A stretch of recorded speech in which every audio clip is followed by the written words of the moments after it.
मेरा नाम रानू है और मैं बैंगलोर में रहती हूँ अपने मम्मी पापा और अपने छोटे भाई रोहन के साथ। पापा की शहर में जॉब लगने की वजह से पापा को अपना पुराना गांव छोड़ना पड़ा और तब से हम यहाँ शहर में ही रहते हैं। हम बस छुट्टियों के समय ही अपने पुराने गांव जा पाते हैं जहाँ हमारे नाना नानी और दादा दादी रहते हैं।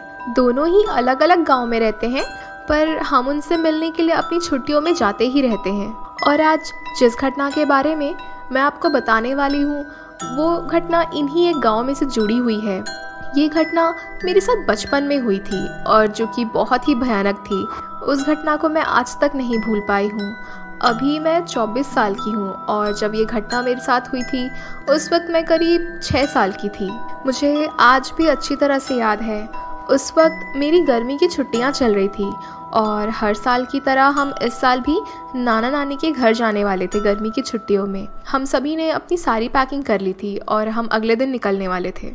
गांव पहुंचते ही एक अलग सी ही खुशी होती थी। वहाँ की खुशबू में एक अलग सी ताजगी होती थी। वहाँ की खुशबू शहर जैसी नहीं होती थी। वहाँ पर बहुत ही ज़्यादा शांति होती थी। हम वहाँ शहर के शोर शराबे से बहुत दूर होते थे और वहाँ मोबाइल और टीवी देखने का तो कोई सवाल ही नहीं उठता था।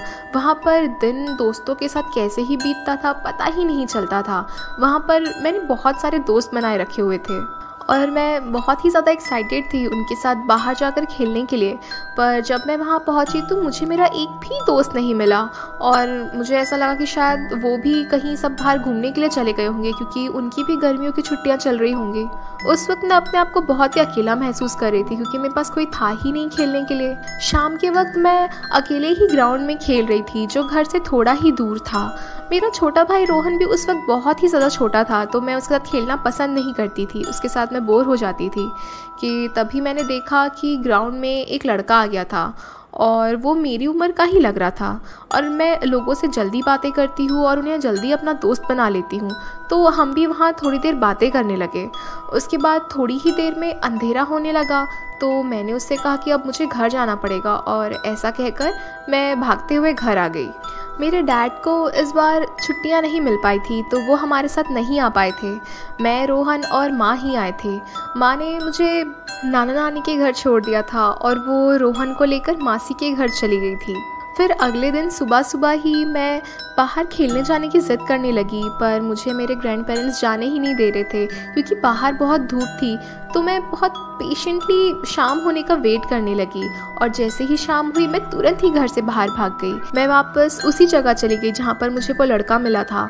मैं ग्राउंड में बहुत जल्दी पहुँच गई थी और उसी का इंतज़ार करने लगी। बहुत देर हो गई पर वो आया ही नहीं। मैं थक कर वापस अपने घर जा ही रही थी कि तभी ग्राउंड के पास एक लाल ईंटों वाला घर था। उसी के अंदर से मैंने उस लड़के को बाहर आते हुए देखा और फिर हम बातें करने लगे। थोड़ी देर खेलने के बाद मैंने नोटिस किया कि अंधेरा होने लगा है तो मैं उसे अलविदा कहकर वापस घर जाने लगी कि तभी उसने मुझे रोका और उसने कहा कि आज शाम तुम घर मत जाओ, मेरे साथ घर चलो, हम दोनों घर में बहुत खेलेंगे। वो मुझे बहुत सारी गेम्स वगैरह की लालच देने लगा और सच बताओ तो मेरा मन भी बहुत हो रहा था कि मैं उसके साथ ही चले जाऊं। पर फिर मुझे मेरे नाना नानी का गुस्से वाला चेहरा याद आ गया और मैं बहुत ज़्यादा डर गई। मैंने उससे कहा कि नहीं, अगर मैं लेट हो गई तो मुझे घर जाकर बहुत ही ज़्यादा डांट पड़ेगी। और यही बातों बातों में और अंधेरा हो गया था और मैं समझ गई कि आज मुझे डांट पड़ने वाली है। मैं तुरंत ही वहाँ से भागने लगी और भागते हुए जब मैं घर पहुँची तो नाना नानी बहुत ही ज़्यादा गुस्से में बैठे हुए थे। घर पहुँचते ही उन्होंने मुझे बहुत तेज़ डांट लगाई और मैं बस चुपचाप खड़ी थी। जब उनका गुस्सा बढ़ते ही जा रहा था तो मुझे उस लड़के के बारे में नाना नानी को बताना ही पड़ा। मैंने उन्हें बताया कि ग्राउंड में एक लड़का आता है जिसकी वजह से मुझे देरी हुई है। वो सुनते ही नाना नानी एकदम शांत हो गए। उन्होंने मुझे गले लगा लिया और मुझे वापस गुस्से से कहा कि अब मैं उस जगह पर वापस कभी नहीं जाऊंगी, अदरवाइज़ वो मेरी पिटाई कर देंगे। मैं डर गई और मैंने उनकी बातों पर हामी भर ली। डांट खाने की वजह से मेरा चेहरा बहुत बुरी तरह से उतर गया था तो नानी ने मुझे खुश करने के लिए रात के डिनर में मेरी फेवरेट चीज़ें बनाई जिसकी वजह से मुझे बहुत ही अच्छा लगा। हम तीनों ने साथ में ही बैठकर डिनर किया। उसके बाद जब हम सोने जा ही रहे थे तभी लाइट चली गई। इस वजह से नाना जी ने ऊपर छत में हमारे बिस्तर लगा दिए। गांव में लोग बहुत जल्दी ही सो जाते हैं और मुझे जल्दी सोने की आदत नहीं थी, तो मैं बस अपने खटिए में लेट कर बस चाँद को देख रही थी, क्योंकि शहर में ऐसा मंज़र बार बार देखने को नहीं मिलता। और मैं बस अपनी नींद आने का वेट कर रही थी कि तभी मैंने नोटिस किया कि पास ही में एक बिल्डिंग थी जहाँ पर एक बच्चा बैठा हुआ था। जब मैंने बहुत ही ध्यान से देखा तो वो वही बच्चा था जिसके साथ मैं ग्राउंड में खेल रही थी। गांव में घर बहुत ही पास पास रहते हैं, तो हम दोनों की बिल्डिंग के बीच में बहुत पतली सी गली का ही डिफरेंस था। वो लड़का मेरी तरफ देखकर मुस्कुरा रहा था और इशारों से मुझे अपने पास बुला रहा था। मैं भी चुपके से अपने खटिए से उठ गई और धीरे धीरे उसकी तरफ जाने लगी, क्योंकि अगर नाना उठ जाते तो इस बार वो पक्का मेरी पिटाई कर लेते। मैं उसके पास गई और मैंने उससे कहा कि तुम्हारी वजह से ही आज मुझे घर में डांट पड़ी है। पर मेरे बताने से पहले ही उसको सब कुछ पता था।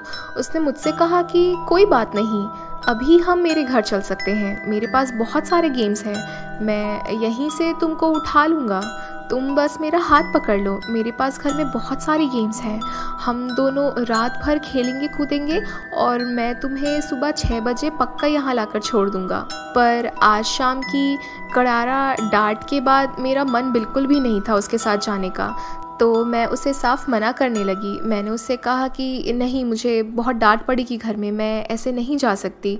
पर थोड़ी देर कन्विंस करने के बाद वो मेरे साथ ज़बरदस्ती करने लगा। उसने एक हाथ से मुझे पकड़ लिया और वो मुझे अपनी तरफ खींचने लगा। मैंने उससे कहा कि मुझे नहीं जाना, छोड़ दो, और मुझे ऐसा लगा कि उसके खींचने पर शायद मैं छत से नीचे ना गिर जाऊं, तो मैंने एक हाथ से छत की रॉड को पकड़ लिया और अपने आप को पीछे खींचने लगी। पर उसके पास बहुत ताकत थी, वो मुझे अपनी तरफ खींच रहा था। मैं बहुत ज़्यादा डर गई थी, तो मैं पीछे पलटकर नाना जी को आवाज़ देने लगी। मेरी एक आवाज़ से ही नाना जी उठ गए।